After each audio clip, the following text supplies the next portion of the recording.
की जय। बहुत ही सौभाग्य का समय है कि उस महाप्रभु की असीम दया दृष्टि से हम सभी लोगों को ये सत्संग का परम पावन अवसर मिला है। वास्तव में ये प्रभु की बहुत बड़ी दया और कृपा कहलाती है। जब सच्चाई को विचार करने का मौका मिले, समझने का मौका मिले, हम सभी बहुत बड़े भाग्यशाली हैं। महापुरुष कहते हैं कि जग में आया नर तन पाया भाग्य बड़े भारे। मनुष्य का जीवन पाया तो बहुत बड़े भाग्य है, लेकिन कहते मोह भुलाना कदर न जाना रेत रतन डारे। मोह में भूल गया और जिंदगी की कदर समझ पाया नहीं, तो रेत में रत्न डाल दिया। क्या डाल दिया? रत्न मिला था, हीरे जैसा अनमोल जीवन मिला था, लेकिन इसे भी कहाँ डाल दिया? रेत में डाल दिया। जैसे आप कहीं तांगे पर बैठ कर जा रहे हैं या गाड़ी में बैठ किसी में बैठ कर जा रहे हैं, अब तांगे खड़खड़ खड़खड़ आवाज आने लगे। क्या आने लगे? आवाज खटखटाने लगे पूरे। तो क्या करेंगे आप? तांगे वाले को बोलेंगे भाई क्या आवाज आ रही है, कि टूट तो नहीं जाए, कुछ नहीं हो जाएगा। तो तांगे वाला क्या करे? रुई दे दे कि लो अपने कान में लगा लो। सब लोग अपने अपने कान में क्या लगा लो? तो रुई, ताकि ये खटपट तुम्हें सुनाई नहीं पड़ेगा। तो खुश संतुष्ट हो जाओगे। हैं? खड़खड़ कर रहा है, लग रहा है जगमगा रहा, पूरा हिल रहा था, और तुम परेशान हो तो कह लो रुई पकड़ो कान में लगा लो, तो संतुष्टि मिल जाएगी। हैं? क्यों नहीं मिलेगी? आवाज ही तो बंद हो गई, जो खड़खड़ आवाज आ रही थी बंद हुई। लेकिन यही लोग कर रहे हैं, ये दुनिया में हो रहा है। काम कुछ है और कर कुछ नहीं। हवाई जहाज में बैठे हुए हैं, अब देखें कि खिड़की से दिखाई पड़ा इंजन में आग लग गई है, तो खुश हो गए कि बेचैन? क्या हो जाएंगे? बेचैन हो गए, परेशान। और जैसे चिल्लाओ कि आवाज लगी, आकर खिड़की बंद कर दे, उधर मत देखो, तो इसको बंद करने से काम चल जाएगा, तो रुक जाएगी, अंदर शांति मिल जाएगी। महापुरुष का यही संसार में यही लोग कर रहे हैं और यही हो रहा है। इसीलिए महापुरुष कहते हैं अफसोस मूढ़ मन तो मुद्दत से सो रहा है, और किस ओर तेरी मंजिल किस ओर जा रहा है। मंजिल किधर थी और जा किधर? यही काम कर रहे हैं लोग, और यही कारण है जितना ही संतुष्टि ढूंढते हैं, जैसे कान में रुई लगाने से तागे की खड़खड़ाहट बंद नहीं होगी और ना आपको चैन मिलेगा, या खिड़की बंद कर देने से जो हवाई जहाज के इंजन में आग लगी हुई है वो खत्म नहीं, बंद ना तो आपको चैन मिलेगा। यही समय दर समय दुनिया में कितना विकास हो रहा है, विकास की कोई सीमा नहीं। पहले के लोग ज्यादा संतुष्ट थे कि आज के लोग ज्यादा संतुष्ट हैं? पहले के लोगों के पास खाने को भी पूरा सही नहीं था, लेकिन इतनी आत्महत्या नहीं कर रहे थे लोग, करते थे ना, इतना लड़ाई झगड़ा था, ना इतना मारपीट था। जितनी उल्टी चीजें हैं, बस विकास का मतलब शांति, संतुष्टि। अब एक कमरे में अंधकार है, घनघोर अंधेरा है, और जाकर उसमें एक दिया जला दो और अंधेरा और बढ़ जाए, फिर और दिया जला और अंधेरा बढ़ जाए, तो दिया जलाने का कोई लाभ है? अभी दिया जलाने से अंधेरा बढ़ रहा है, तो उस दिया जलाने का कोई लाभ नहीं। दिया किस लिए जला रहे थे? ताकि अंधेरा कम हो, चलो खत्म ना हो, कम तो हो जाए। लेकिन अगर दीपक जलाने से अंधकार बढ़ता हो तो उस दीपक का कोई लाभ नहीं। तो ऐसे ही हम इस संसार में जो जो भी करते हैं, उससे हमारे मन की बेचैनी कम होती कि ज्यादा होती? क्या होती है? बढ़ रही है। अगर बेचैनी बढ़े तो करने का लाभ क्या है? ध्यान अपना गौर करना, प्रैक्टिकल गौर करना। पहले आप अपने जीवन को देखना 10-20 साल पहले, तो शायद 10-20 साल पहले जितना संतुष्ट आप थे, आज सामान ज्यादा हो गए। क्या हो गए? सामान तो ज्यादा हो गए, व्यवस्थाएं ज्यादा हो गई, आराम के सामान ज्यादा हो गए, लेकिन शायद उतनी संतुष्टि आज नहीं। सामान बढ़ गया तो इसका मतलब यही तो हुआ कि दिया जला रहे हैं लेकिन अंधकार और बढ़ रहा है। महापुरुष इसलिए महापुरुष कहते हैं, क्योंकि महापुरुषों की बाणी जल्दी समझ में आती नहीं। जो महापुरुषों ने समझाया, सत्य का मार्ग दिखलाया, लोग उस पर विश्वास कर पाते नहीं। जब विश्वास ही नहीं करते चले कैसे? हाँ, जिसने विचार कर लिया, जिसने गौर कर लिया, समझ लिया, मनन कर लिया और महापुरुषों के अनुसार चल पड़ा, वो अवश्य ही मंजिल को प्राप्त करता है। लेकिन बीच में जो मन है, क्या है?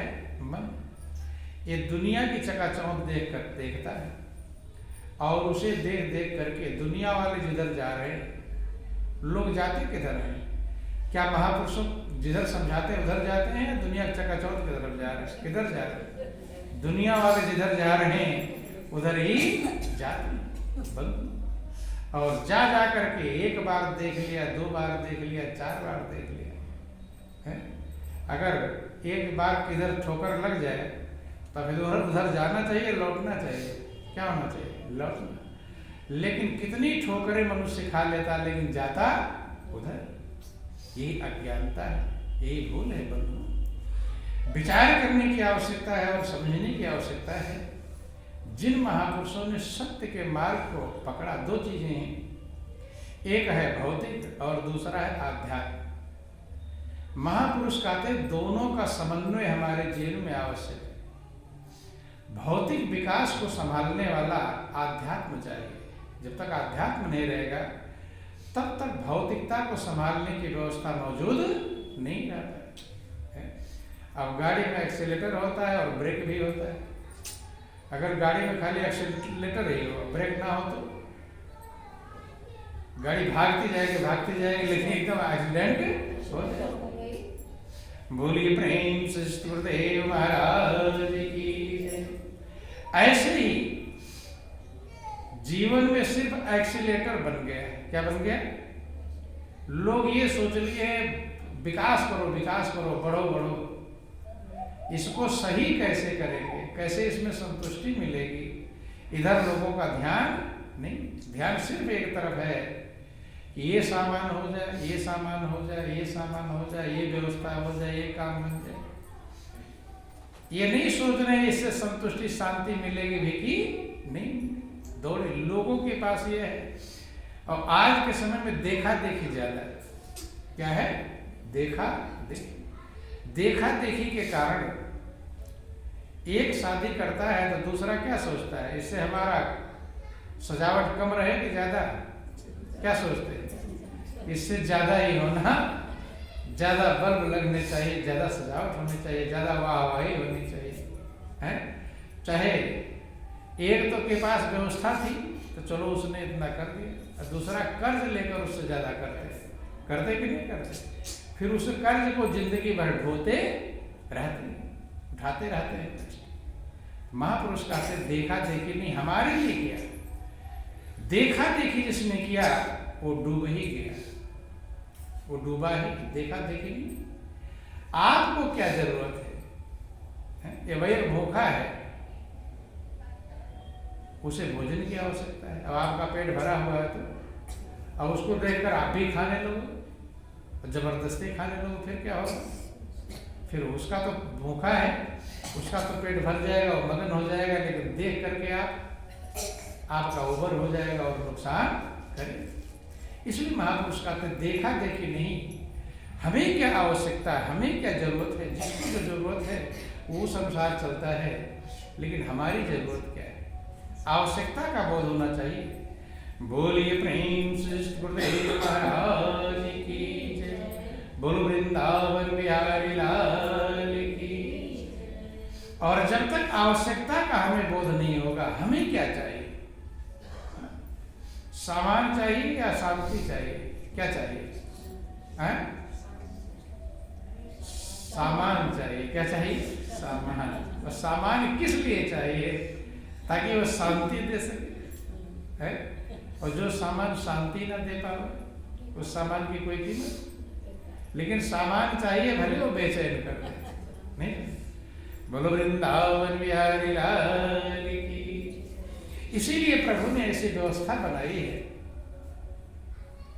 कि इस संसार में आकर के कोई बिरला सच्चाई को समझ पाता है। कोई भाग्यशाली, महापुरुष रामायण भगवान राम ने वर्णन किया, उसमें वर्णन आया, हजारों में कोई एक सत्य की तरफ विचार करता। 1000 लोग हों तो 999 असत्य की तरफ विचार करेंगे। किसकी तरफ? असत्य की तरफ विचार करेंगे। एक उसमें से कोई ऐसा होगा जो सत्य की तरफ विचार करेगा। तो ज्यादा किधर वाले रहेंगे? असत्य की तरफ जाने वाले, असत्य की तरफ। तो असत्य की तरफ जाने वाले जब लोग ज्यादा रहते हैं तो लोग सोचते हैं वही दिशा सही है। ज्यादा लोग जा रहे हैं तो क्या सोचते हैं? वही दिशा सही है। और महापुरुष कहते झूठो, झूठ भी झूठो सत्य हो ही बिन जाने। जगह आप जान नहीं पाएंगे तो झूठ भी सत्य हो जाएगा। क्या हो जाएगा? सत्य लगेगा। अगर आप नहीं जानते, आपको प्रैक्टिकल ज्ञान नहीं बंधु, और नहीं जाने, दोनों को जानना हो। झूठ को भी जानना आवश्यक है और सत्य को भी जानना आवश्यक है। नहीं जानेंगे तो आप जानते हैं लेकिन जानते हुए अनजान बन जाएंगे। क्या बन जाएंगे बंधु? एक जिक्र आता है, पहले गाय की कीमत बहुत ज्यादा थी। किसकी कीमत? गाय की। अलग अलग समय में अलग अलग चीजों की कीमत थी। पहले वो हमें धनी समझा जाता, इसके पास गाय ज्यादा है। ऐसे गोधन, गाय धन भी कहलाता था। क्या गाय भी है धन? जिसके पास ज्यादा गाय होती थी वो क्या कहलाता? सबसे ज्यादा धनी आदमी कहलाता था। इसीलिए गाय के दान की प्रथा थी। क्या थी? गाय दान। गाय कीमती थी तो गाय दान लोग करते थे। आज भी गाय दान करते हैं कि नहीं करते? लेकिन गाय नहीं दान करते, ऐसे पकड़ा देते हैं, गौ दान करवा लेते हैं खाली। न गाय खरीदना है और न गाय देना है। पहले सही में गाय खरीद कर तब दान करते थे। आज गौ दान कैसे करवाते हैं?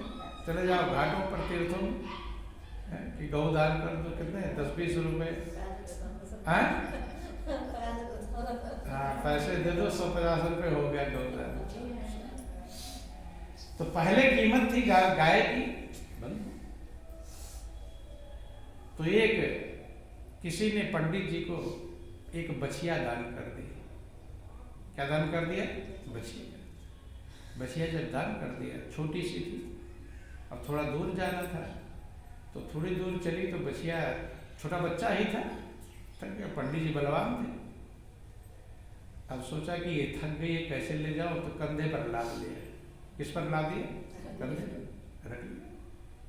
पहले छोटे बच्चों को उठा के नहीं ले जाते उनको, रख लिया। अब ठग मिल गए।